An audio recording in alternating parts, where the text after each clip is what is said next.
Hello everyone, we've got a nice little video here for you, some tips and tricks on using Google to correct your spelling and your grammar. So the first few pieces of work I've been seeing, and what I normally see as well over the past year or so, is spelling and grammar mistakes in people's work. So this will hopefully just point you in the right direction of how you can use Google to sort that out. So let's have a look, shall we, at for some of the things that we can use Google for. So obviously spelling, you've seen it all before.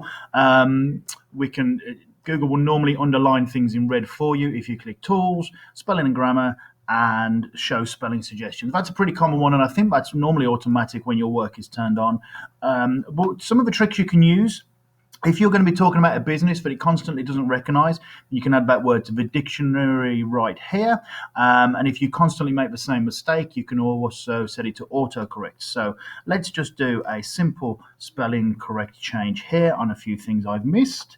And the one that I've seen used this year, which I think seems to be quite new to me, is the grammar check and the grammar suggestions. And this hasn't been on all students' work when I've been having a look at it. So when we look at grammar suggestions, you can see that it underlines it in blue. And this is a great one to use, possibly more so than spelling, because what this will do is we'll give you some suggestions based on your grammar. So as you can see what we're doing right here, we're changing a few things round.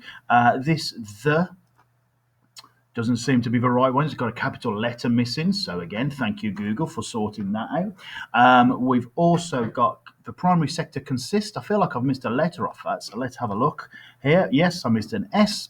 And I've got here raw materials such as farming, fishing, mining. I seem to have put all this in one big sentence. Ah, there we go. Put a word in for me there. And oh, look, it's almost sorted that out. Probably still need to put a comma in. So proofreading useful as well. And look at this biggie here. So we've got there. But right there and there, Google's AI is smart enough to know which one you mean. So you can just change it there. And this will give your work that professional feel.